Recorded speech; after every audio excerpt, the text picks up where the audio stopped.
What's up, Taiwan? I'm Ethan Liu with 10 minutes of news from here in Taiwan and around the world. Taiwan's presidential candidates are giving voters a clearer idea of what to expect if they win. As John Van Trieste reports, it's a change of pace in a campaign season that's so far been light on policy. Goalie for a day. Presidential hopeful Lai Ching-te saves a goal-bound shot. Before long, he's playing badminton too. There's a reason for this sporty campaign stop. Lai's pledging an 8-pronged policy aimed at getting people exercising. 我将成立体育运动发展部，既重视体育教育，也重视运动产业的发展。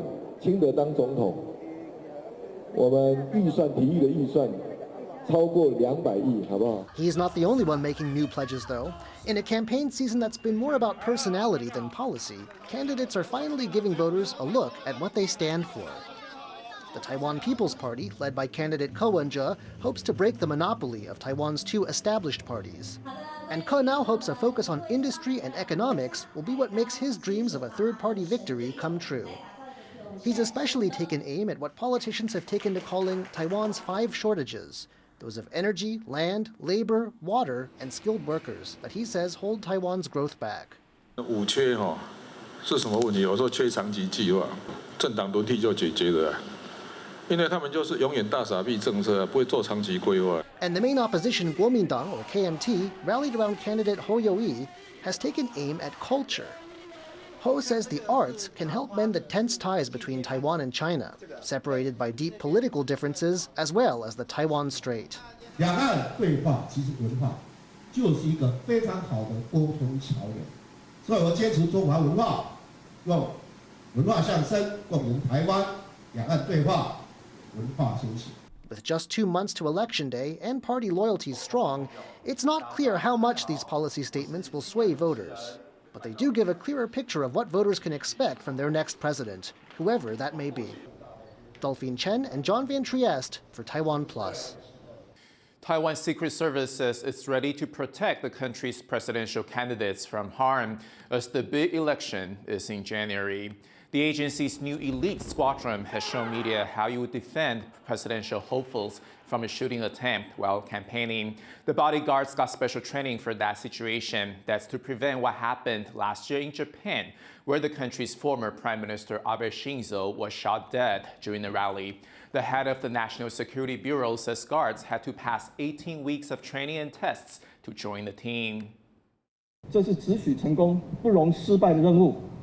在任务期间，我们全体工作同仁特应严守纪律要求，注意保密工作。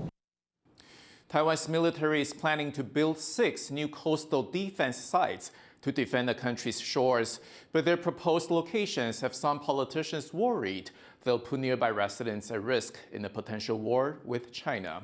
Jaime Okan reports. These are Harpoon missiles. They're anti-ship weapons that can be fired from a fighter jet or the coast. Taiwan has ordered over 400 from the U.S., and they're set to arrive in 2026.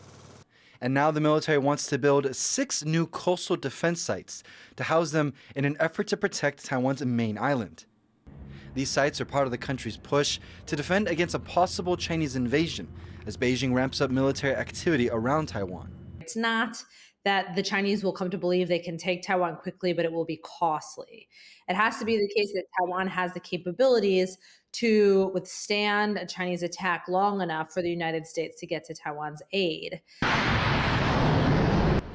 These missiles are some of the most advanced in the world.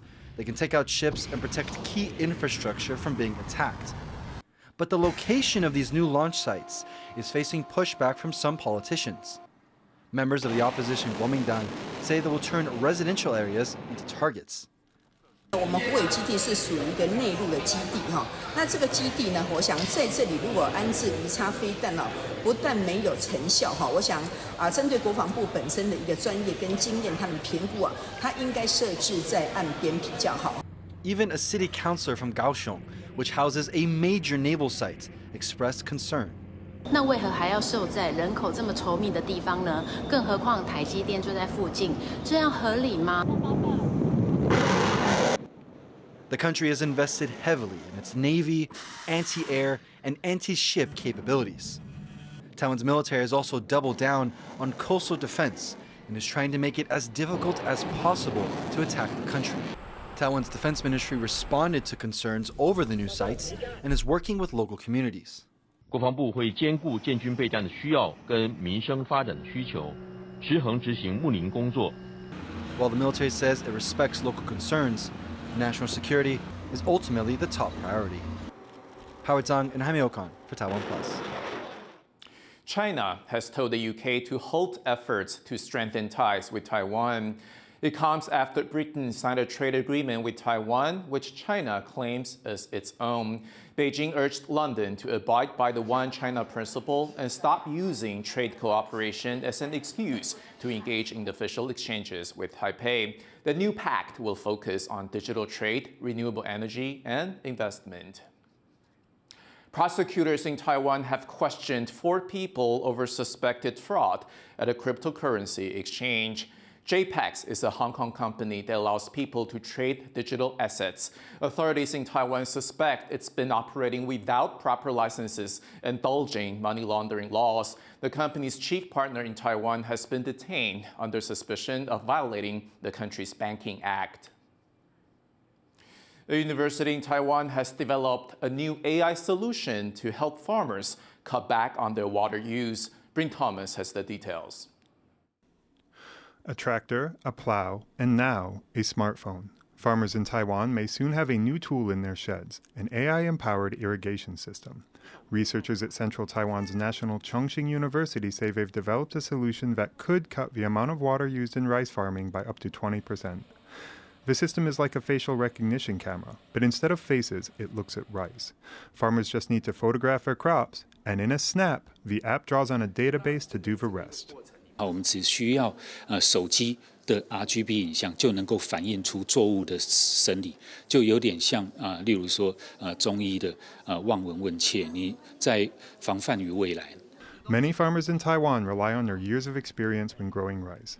They consider the weather and the time of year, then smell the earth, touch the soil, or rub the leaves to tell if a plant needs watering. But it's a method that's become less reliable as the climate crisis worsens. Rising temperatures, drought, and extreme weather events mean farmers can no longer safely assume that one year will be much like the one before. And while farmers are reluctant to replace tradition with technology, the impact of climate change on their bottom line could inspire a change of heart. 对于那个农民在精准的判断里面，还有真的是省工对他们的效益之后得到的时候，事实上他们更愿意去使用这个系统。Key people involved in the project say the benefits could be huge. They estimate the project could save over $5 million a year if adopted nationwide, and reduce annual carbon emissions by over 31,000 tons. James Lin and Bryn Thomas for TaiwanPlus. Taiwan is pushing efforts to use AI to fight cancer. The country's top research institute, Academia Sinica, is teaming up with tech company Acer to develop personalized cancer vaccines. Genetic samples taken from patients are put in a machine, which uses AI to custom design a vaccine based on their genetic markers. The device is still in development and won't be ready to hit the market for 3 years. Researchers say the vaccines should help save lives. 因为这样可以预防它的复发，所以它最大的作用，而且最大的市场应该会是预防病人的复发。 TSMC founder Morris Zhang has been honored for his contribution to Taiwan's economic and technological development. Zhang is the first person to receive the KT Lee Award, named for the man known as the father of Taiwan's economic miracle. The award was presented at a ceremony in Taipei with President Tsai Ing-wen and many industry leaders present. KT Lee helped recruit Zhang to establish TSMC in the 1980s, and Zhang has said the world's leading chipmaker would not exist without him.